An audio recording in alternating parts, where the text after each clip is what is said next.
It began quietly, as most neighborhood dramas do. A man looking for peace, a community that promised order, and one woman determined to make everyone else's business her own.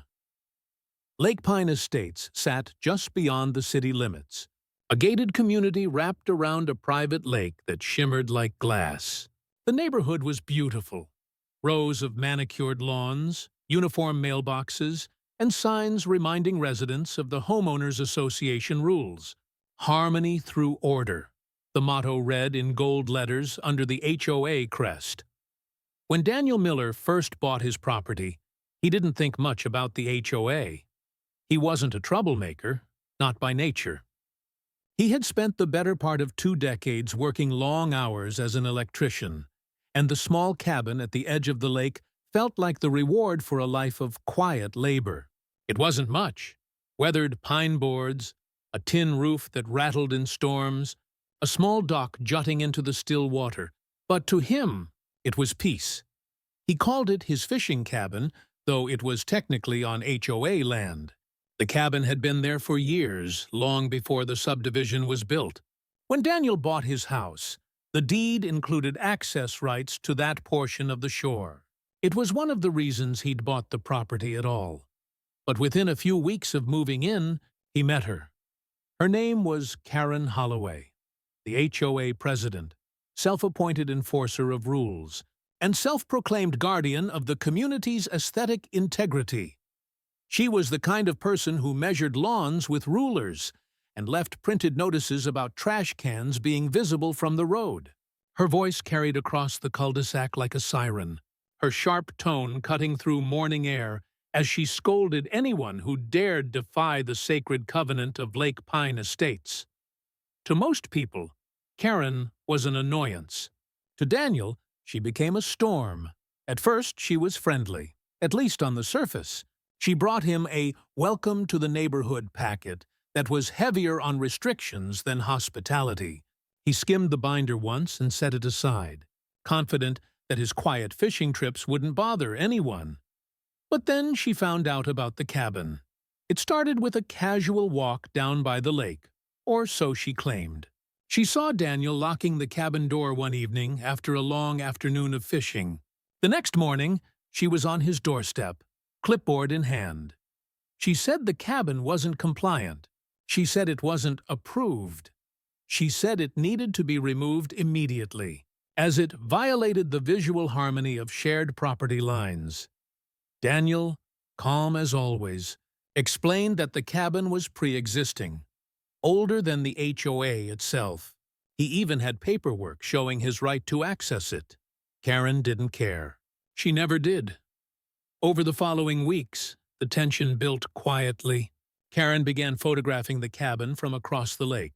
She emailed the HOA board demanding emergency action. She wrote letters full of dramatic words like eyesore and liability. When Daniel mowed his lawn, she complained about the mower being too loud. When he parked his truck near the trail to the cabin, she said it was unsightly. It all felt petty. Until the afternoon she called the cops. It was a Saturday, warm and windless. Daniel had just finished patching a loose window frame on the cabin.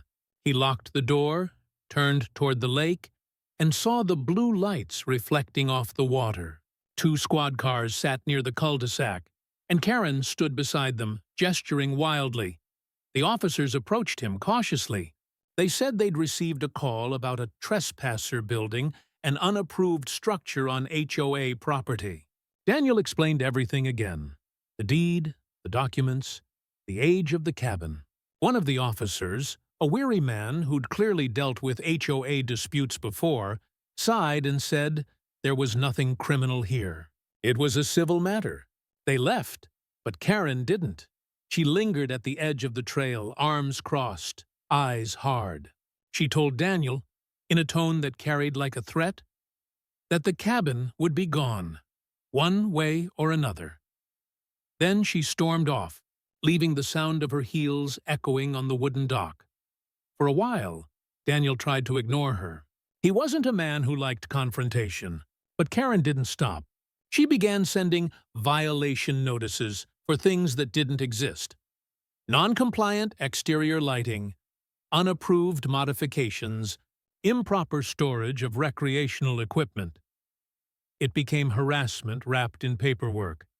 Neighbors started to notice. Some sympathized quietly. Others stayed out of it, afraid of becoming Karen's next target. Weeks turned into months. Daniel repaired the cabin, repainted the trim, and tried to live peacefully. But every few days, a new notice appeared. The cabin had become an obsession for Karen, a symbol of defiance she couldn't control. One morning, Daniel woke to the sound of hammering near the lake.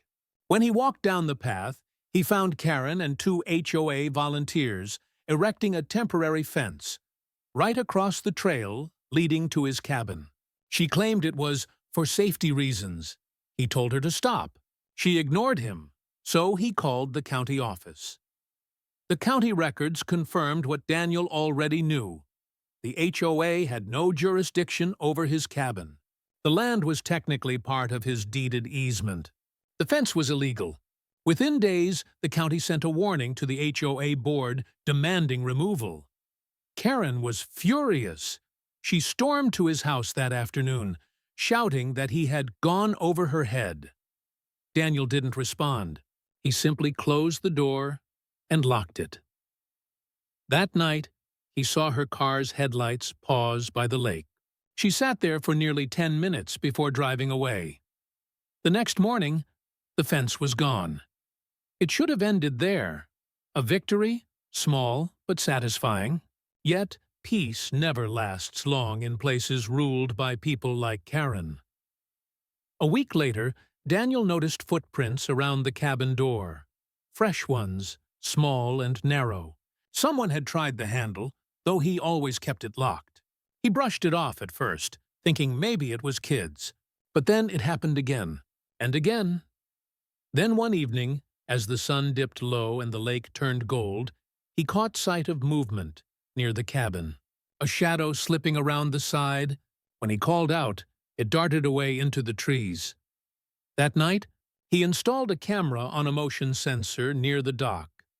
2 days later, the footage showed exactly what he feared. Karen, under cover of darkness, tugging at the door, peering through the window, snapping photos with her phone. It was no longer about rules. It was about control. Daniel filed a report with the county sheriff. He didn't want to fight, but he wasn't going to let her cross that line again. The deputy said they'd have a word with her, and for a while she disappeared. No emails, no notices, no knocks. Then came the storm. A brutal thunderstorm rolled through Lake Pine late one night, lightning flashing over the dark water. When Daniel checked the next morning, the cabin was fine. A few fallen branches, some debris, but nothing major. Until he saw the message. Spray-painted across the side of the cabin in thick red letters were the words, "Leave or I'll destroy it." The paint was still fresh, and Daniel knew exactly who had done it. But this time, he wasn't going to be quiet, because this time, the fight had come to him. The red paint stayed on the cabin wall for days before Daniel touched it. He didn't wash it off immediately. He wanted evidence. The sight of those words, "Leave or I'll destroy it," was like a wound across the wood, raw and threatening. But beneath the shock, a calm settled in. He'd seen bullies before. He knew how they worked. Daniel took photos of everything. The paint, the footprints in the mud, the marks where someone had tried to pry open the door again. He walked around the cabin with a quiet precision, documenting angles, measuring distances, noting tire tracks near the lake trail. His camera became his weapon, each picture a shield against the chaos Karen was trying to unleash. He sent the evidence to the sheriff's office, attaching a copy of the motion camera footage that showed her at the cabin days earlier. The deputy promised to look into it. Daniel knew that meant little. Small-town law enforcement had limited patience for HOA feuds. But this was more than a dispute about aesthetics. It was vandalism, trespassing, a threat. The following week, Karen acted as if nothing had happened. She walked her little white dog around the cul-de-sac, smiled too brightly at passing neighbors, and waved at Daniel whenever their eyes met. It was a calculated kind of friendliness, the type that hides guilt behind charm. But word was spreading. Neighbors who had once stayed quiet now whispered when she passed. People had seen the spray paint before Daniel covered it. Someone had taken a photo and shared it in the Lake Pine Facebook group. The caption read simply, "Not very neighborly." Within hours, comments piled up. Speculation, outrage, disbelief. Karen tried to defend herself, claiming Daniel had staged it for attention. But the video clips, quietly circulated by a few sympathetic neighbors, told a different story. The HOA board called an emergency meeting. Daniel wasn't invited. "Private matters," they said. But he heard about it anyway. Karen stormed out halfway through, red-faced and trembling. From that day, her approach changed. She stopped the open harassment and shifted into subtle warfare. Petty fines began appearing in Daniel's mailbox. Improper lawn edging, unauthorized exterior fixtures, non-compliant mailbox color. Each one came with a demand for payment and a threat of further action. He appealed every fine, citing the bylaws she herself had signed. And each time, the county sided with him. Every time he won, she grew more furious. But Daniel had learned her pattern. She thrived on reaction, on seeing others flinch, so he stopped giving her the satisfaction. He went about his days as if she didn't exist. He fixed the cabin, repainted the wall, reinforced the door, and installed a second camera aimed at the trail. He began keeping a journal of every encounter. Dates, times, witnesses, and screenshots of every notice she sent. When autumn came, Lake Pine turned gold and quiet. The lake mirrored the trees, still and perfect. For a while, it seemed Karen had finally let go. Daniel started to believe it might actually be over, until the inspection letters arrived. They came in plain envelopes, one addressed to him, others to his neighbors. The HOA had voted, according to the letter, to review all properties adjacent to shared recreational zones for compliance. That meant the lakefront. That meant the cabin. At first, Daniel laughed. It was obvious who had pushed for it. But the letter wasn't just from Karen. It was signed by the entire board. That made it official. He went to the next meeting. It was held in the clubhouse, a low building near the entrance of the neighborhood. The air inside was stiff with tension. Karen sat at the head of the table, posture perfect, smile tight. The other board members avoided eye contact. Daniel didn't speak. He wasn't allowed to during the deliberation phase. But he could see the fear in their faces. Karen had cornered them, convinced them that the cabin was a legal risk, a stain on the HOA's image. She had reframed the story. Not vandalism, not threats, but unauthorized use of community land. The vote passed. The HOA would issue a removal demand for the cabin, giving him 30 days to comply before further enforcement measures were taken. When Daniel received the notice, he read it twice. It was formal, stamped, and written in the kind of vague legal language that hinted at power it didn't actually have. He called his lawyer, a local man named Howard, who had seen his share of HOA tantrums. Howard confirmed what Daniel suspected. They had no jurisdiction over the structure. The easement was ironclad. Still, Karen's signature at the bottom of the notice felt like a declaration of war. That night, Daniel drove to the cabin again. The air was cold, the water black under the moonlight. He sat on the dock, the boards creaking under his weight, and thought about everything that had happened. The threats, the paint, the cops. He wasn't angry anymore. He was focused. If Karen wanted a war, he would give her one. But he'd fight it her way, on paper. The next morning, he filed a restraining order request, attaching every shred of evidence he had collected. Then he contacted a property surveyor and had official markers placed along the easement boundary. He posted bright orange private property, do not enter signs near the trail. He wasn't bluffing anymore. When the surveyors came, Karen appeared within minutes. She stood on her lawn, arms crossed, phone in hand, recording everything. She demanded to see their permits, shouting that this was HOA property. The head surveyor ignored her. Daniel didn't say a word. He simply handed her a copy of the deed and walked away. 2 days later, another notice appeared. This one was desperate. A cease and desist order accusing him of unauthorized construction activity. The letter claimed he was causing distress to other residents, but Daniel didn't respond. Instead, he forwarded it to the county office and his lawyer. Then he uploaded all his documentation to a public drive. The photos, videos, emails, letters, timestamps, and shared the link in the neighborhood group with a simple caption.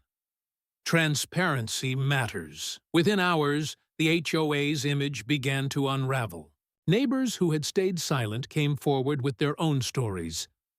Karen's threats, her favoritism, her fines over harmless decorations. A picture formed of a woman who ruled through fear and manipulation. The next board meeting was packed. Karen tried to regain control, but the crowd was restless. People interrupted her, questioned her authority, demanded answers. Someone even mentioned the spray paint incident aloud, and the room fell silent. Karen denied everything, but no one seemed to believe her. Daniel didn't attend, but he heard the aftermath. That night, Karen's car was seen parked near the lake again. This time, she wasn't just sitting there. She was unloading something from her trunk, a bucket, maybe, or tools. The next morning, Daniel found fresh damage. The side window of the cabin cracked, a rock lying inside. It wasn't vandalism this time. It was rage. He called the sheriff again. The deputy took one look and said, "We'll handle it." But something in Karen had changed. She wasn't just angry. She was unraveling. The control she'd built for years was slipping, and Daniel's quiet defiance had exposed it. Late that evening, as Daniel sat on his porch, he saw her car drive past slowly. She stopped in front of his house, engine idling, then pulled away without a word. The air was heavy with what came next. A silence before a storm. Karen had lost the battle in the open. Now she was going to fight in the dark. The silence that followed the public exposure of Karen's actions wasn't peace. It was pressure building in the dark, the kind that hums just before something breaks. Lake Pine Estates had turned against its queen, and she felt it. For years, Karen Holloway had ruled her HOA like a throne. The keeper of order, the one who knew every bylaw, every loophole, every consequence. Her power didn't come from kindness or respect. It came from fear. People paid fines because they didn't want to be targeted. They mowed twice a week because they didn't want her to notice them. But now, the fear had shifted. Now, they were afraid of her. Daniel's document drop had spread beyond the neighborhood group. A local reporter picked it up, a small-town outlet that loved stories about overreaching HOAs and petty tyrants. Within days, the Lake Pine cabin feud became a headline, complete with photos of the spray-painted threat and video stills of Karen sneaking around the cabin at night. Karen tried to spin it as a misunderstanding, but her composure cracked. The board called an emergency session without her. By the end of the week, she'd been suspended pending investigation. Her access to the HOA's finances and communications was revoked. To anyone else, that would have been the end, but not Karen. Losing authority didn't humble her. It unmoored her. Without control, she became erratic. She started wandering the neighborhood late at night, checking mailboxes, peering over fences. She sent long, rambling emails to residents, claiming Daniel was dangerous, that he was plotting against the community. People ignored her, but her paranoia deepened. Daniel kept to himself. He still worked during the day, still spent evenings at the cabin, quietly repairing and maintaining it. But the calm felt fragile now, as if the lake itself was holding its breath. He could feel her watching sometimes, a flicker of movement between trees, the sound of a car door closing down by the trail. He installed more cameras. The footage captured strange things. Someone walking the trail at 3 a.m., lights flickering in the distance, small noises near the dock. Each time the same pattern, a silhouette shaped just like Karen's. He sent the new videos to the sheriff's office. The deputy called it disturbing, but couldn't do much unless she trespassed again. Still, he promised to keep an eye on things. Days passed quietly, too quietly. Then came the smell. One afternoon, Daniel arrived at the cabin and noticed it, a sharp, chemical stench in the air. He found the source quickly, a pile of dead fish near the door, coated in what smelled like bleach. The grass around them was scorched. It wasn't random. It was a message. He didn't touch anything. He photographed it, called the police again, and waited. When the deputy arrived, his expression hardened. "This isn't normal," he said quietly. They collected samples, took statements, and left. That night, Daniel's phone buzzed. A private number. No voice on the other end, just breathing, faint and deliberate. Before the line went dead, he didn't sleep much after that. The next few days blurred together. Endless emails with his lawyer, updates from the sheriff's office, neighbors checking in. Karen hadn't been seen in public since the police visit. Her house sat dark at night, curtains drawn. But the tension didn't fade. Everyone felt it, a weight in the air, something waiting to happen. Then, one windy evening, it did. Daniel was sitting on his porch when he heard the sound, a crash from down by the lake, wood splintering, metal clanging. He grabbed his flashlight and ran toward the cabin. The beam cut through the darkness, catching movement ahead. A figure standing by the dock, something heavy in her hands. It was Karen. Her hair was wild, her clothes soaked with mud.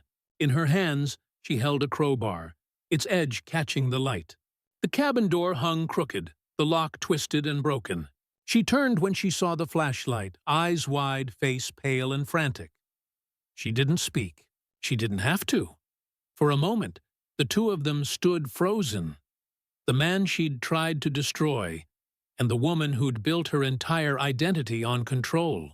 Then she screamed, not words, just raw sound, and ran into the woods. Daniel didn't chase her. He called the police, then his lawyer.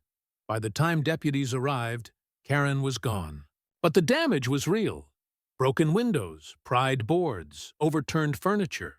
The crowbar lay in the dirt, abandoned. They filed a report and marked it as felony vandalism. That night, the headlines hit again. Suspended HOA president vandalizes resident's cabin. The story spread, fueled by photos of the wreckage. Neighbors began talking openly now, condemning her behavior. Some admitted they'd seen her lurking before, afraid to say anything. Within a week, the HOA board voted unanimously to remove her permanently. Her house was placed on the market almost immediately. But she didn't move out. Instead, she stayed behind locked doors, blinds drawn, pretending nothing had changed. For Daniel, the ordeal had taken its toll. The cabin could be repaired, but the peace it once represented was gone. Every creak of the dock, every ripple on the water reminded him of the chaos that had seeped into his quiet life. Still, he wasn't finished. He filed a civil suit, not just for damages to the cabin, but for harassment, defamation, and violation of property rights. His lawyer assured him the case was strong. With the footage, the threats, and the vandalism reports, Karen's downfall would be complete. The process was slow. Weeks turned into months. The leaves fell from the trees. The air grew cold. Karen's house sat silent. Rumors swirled that she'd been served papers, that she'd lost her savings fighting off lawsuits, that her husband had left town. Then, one morning, Daniel received an email. No name, no subject line. Just a single sentence. "You think this is over? But I can still take it all." The sender's address was anonymous, but the phrasing was unmistakable. Karen was still watching. Later that day, a neighbor mentioned seeing her at the lake again, standing near the cabin, staring at it for nearly an hour before walking away. The sheriff's office issued a warning for her to stay off the property entirely, but Daniel knew she wouldn't listen. She never had, so he prepared. He installed motion lights, reinforced locks, even mounted a discreet security camera facing her property line. The lake froze in early winter, the world around it quiet and still. For a few weeks, nothing happened. The emails stopped. The sightings ended. It seemed as if she had finally accepted defeat. But one night, in the dead of January, Daniel woke to a strange glow outside his window. At first, he thought it was moonlight reflecting on the ice. Then he smelled smoke. He ran to the door, heart pounding, and saw the orange flicker rising from the trees. Down by the lake, his cabin was burning. The fire crackled and roared, consuming the walls he'd built, the dock, the memories. The heat pushed him back as he tried to get close. The smell of pine and smoke filled the air, the sound of flames drowning everything else. By the time the fire department arrived, it was too late. The cabin collapsed into glowing ash, sparks drifting across the frozen water.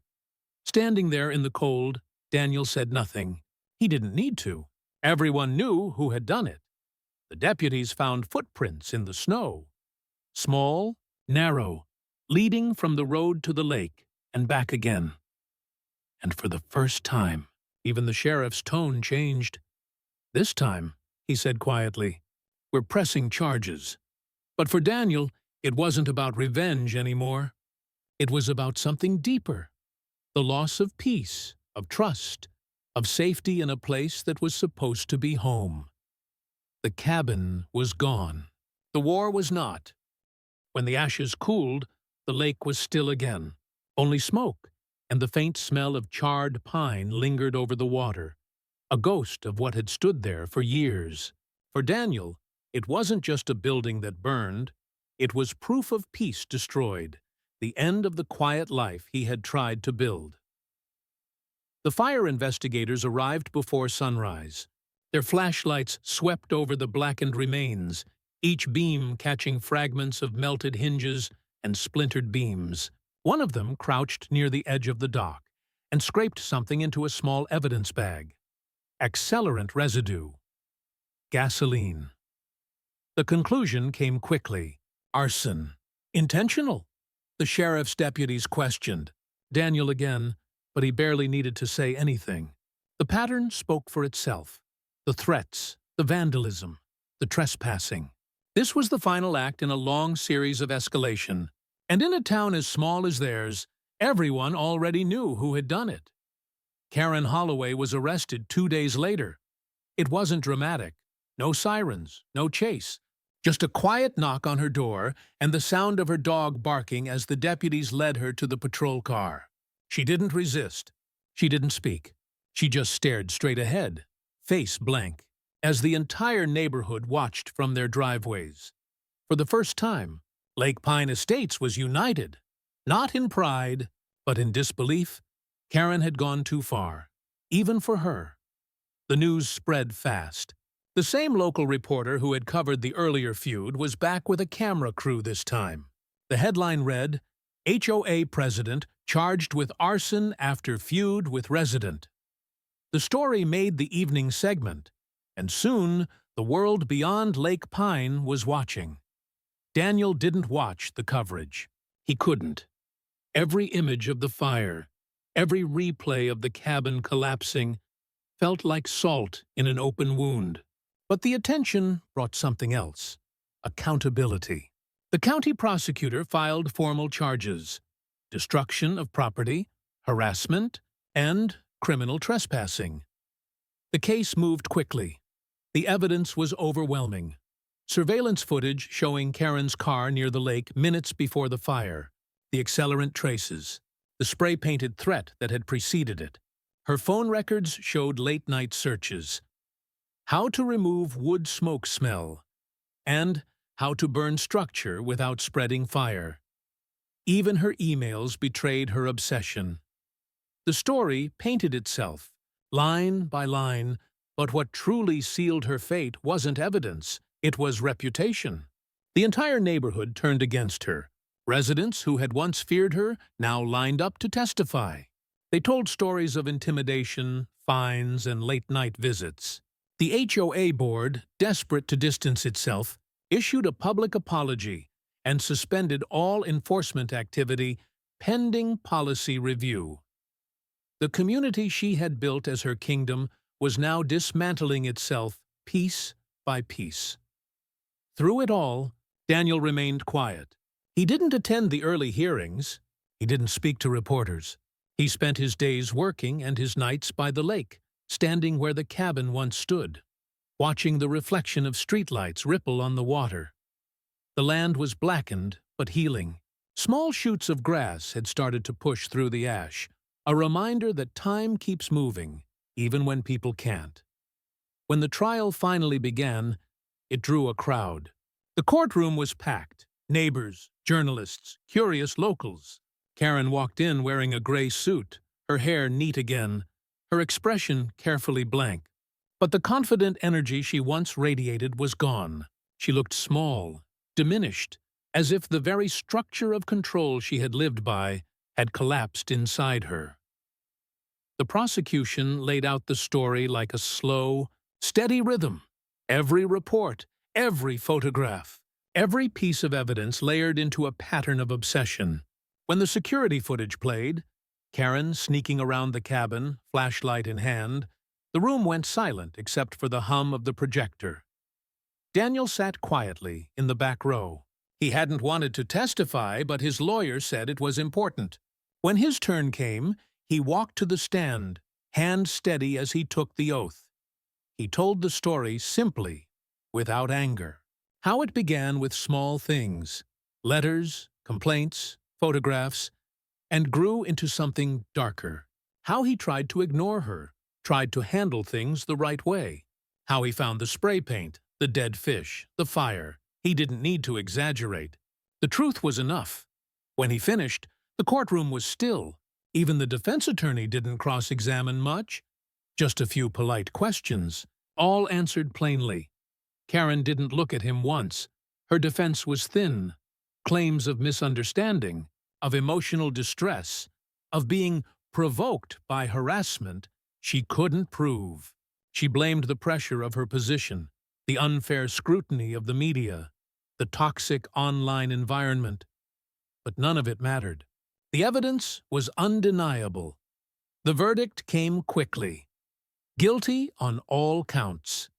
The sentence was modest: probation, restitution, community service, and mandatory psychological counseling. It wasn't prison time, but it was a public undoing. For a woman who had built her identity on control, it was worse than confinement. It was exposure. The HOA officially dissolved her membership and barred her from holding any leadership role within the community again. Her house went up for sale shortly after. Within months, it stood empty, the blinds drawn tight. But even with justice served, peace didn't return right away. The cabin site became a quiet scar at the edge of Lake Pine. Neighbors avoided it. Kids whispered about it as the cursed spot. But Daniel refused to let it stay that way. He cleared the debris, hauled away the blackened wood, and started rebuilding. Not the same cabin. Something new, smaller, stronger, made of treated cedar and steel. He worked alone, day by day, in silence. He didn't ask for permits, approvals, or opinions. He didn't need them. The county had already confirmed it was his right. When the frame went up, some neighbors offered to help. Others brought coffee, snacks, even tools. Quietly, the community began to heal. And when the new cabin was finally finished, simple, solid, its reflection clear on the water. Daniel placed one thing on the wall above the door, a framed copy of the HOA letter demanding its removal, not as a trophy, but as a reminder of what happens when control replaces community. By spring, the lake was alive again. Fishermen at dawn, families walking the trails, laughter where there had once been whispers. Karen Holloway was never seen there again. She moved to a neighboring county, according to rumor, living in a rented townhouse far from the lake she once ruled. But the story of Lake Pine lingered. People still mentioned it when new residents moved in. A cautionary tale about rules, power, and what happens when one person decides peace belongs only to them. For Daniel, the quiet finally returned. Not the fragile kind he'd once guarded, but something deeper. A stillness that comes after a storm, when the water is calm and the air smells like renewal. At night, when the moon rose over the lake, he would sit on the dock and listen. To the wind, the frogs, the hum of the woods, and sometimes, just barely, the faint echo of what had been, the sound of order collapsing, replaced at last by something simple and true: stillness. Time softened the sharp edges of what had happened, but it never erased them completely. The seasons rolled over Lake Pine like gentle waves, spring blossoms on the trails, summer laughter at the docks, autumn leaves whispering across lawns. Life returned, as it always does. Yet, beneath the calm, traces of the storm remained. The new cabin stood quietly at the water's edge, its cedar walls gleaming pale gold under the morning light. It was smaller than the old one, but sturdier, every board chosen by hand, every joint sealed with quiet precision. Daniel had built it not as a monument, but as a reclamation, proof that peace could be rebuilt, plank by plank, even after someone tried to burn it away. He visited most mornings before work, unlocking the door, breathing in the clean scent of wood and lake air. Sometimes he'd fish off the dock with a thermos of coffee, lines cast into still water that reflected the sky like glass. Other times he just sat, listening. The neighbors had changed. A few moved away during the chaos, replaced by new families who knew the story only as rumor. The woman who burned the cabin. The HOA was smaller now, gentler, managed by volunteers who preferred community picnics to policy meetings. The phrase, "harmony through order," had been quietly retired, replaced with something simpler: neighbors first. The scars of Karen Holloway's reign had faded, but they left lessons in their place. People no longer feared the sight of a clipboard or a notice on their mailbox. They spoke openly at meetings. They questioned decisions, and for the first time in years, Lake Pine Estates felt like a neighborhood rather than a kingdom. As for Karen herself, she became a ghost in conversation, a cautionary whisper. The last anyone heard, she had moved to a small rental in a different county, working part-time at a garden center. Some said she kept to herself, avoiding attention. Her name changed in local records. Others said she still watched the news, searching for mentions of Lake Pine, unable to let go of what she had lost. Daniel didn't hate her. Not anymore. Hate required energy, and she had already taken too much of that. What remained was something quieter. A kind of distant pity for a woman who mistook power for purpose. She had needed control to feel whole, and when that control was stripped away, she had collapsed under the weight of her own design. Sometimes, on quiet nights, Daniel thought about the first time he saw her, standing on his porch with that "Welcome to the Neighborhood" binder, smiling too brightly, her eyes already scanning for something to fix. Maybe, he thought, she had always been searching for peace too, just in all the wrong ways. The civil case ended the following spring. The court ordered full restitution for the damage to the cabin, plus legal costs. It wasn't about the money, it was the principle. Karen's name appeared on the judgment, and the story resurfaced briefly in local papers. After that, It faded into the archives, another HOA cautionary tale among many. But for Daniel, it wasn't the end. Peace, he learned, wasn't something you found and kept. It was something you maintained, like a garden, like the lake itself. You tended to it, guarded it, repaired it when storms came. He began volunteering at neighborhood cleanups. He organized small fishing events for local kids, teaching them how to cast lines from the dock. The same trail that had once been a battleground now echoed with laughter and the sound of water lapping against wood. And still, sometimes at dusk, when the light turned soft and gold, he would walk to the edge of the lake and look out across the surface. The water was calm, but the memory of flames still lived in the way the wind moved over it. A reminder that peace wasn't the absence of conflict, but the resilience that came after. The neighbors called it Daniel's cabin now. It wasn't official, but everyone knew what it meant. It was the heart of Lake Pine, a symbol of how the community had rebuilt itself after nearly tearing apart. Each year, on the anniversary of the fire, Daniel lit a small lantern and set it afloat on the lake. He didn't invite anyone or make a show of it. The lantern drifted slowly, its glow reflecting on the water, fading into the distance. It was for the cabin that was lost, for the man who refused to yield, and maybe, just maybe, for the woman who couldn't let go. Life went on. The new HOA board learned to lead with empathy instead of rules. The lawns weren't perfect anymore, but they were alive. Flowers of every color, bird feeders on porches, kids' bikes left on driveways without complaint. One summer afternoon, a couple looking to buy in the neighborhood stopped to chat with Daniel near the dock. They asked about the cabin, said they'd heard there was some old story about it. He smiled, said it was true, and told them it was a long time ago. A story about how one person tried to control a place that wasn't theirs to own, and how the community learned what really mattered. They laughed politely, thanked him, and walked on.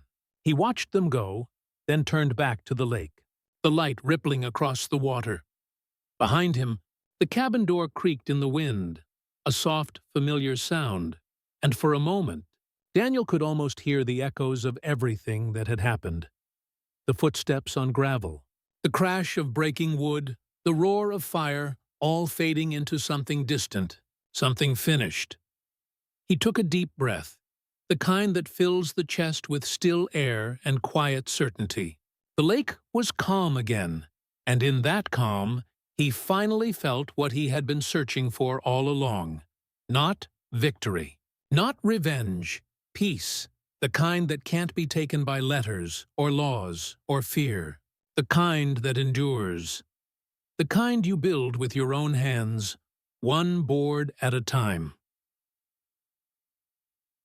As the sun set behind the trees, Daniel sat on the dock, his reflection merging with the fading light.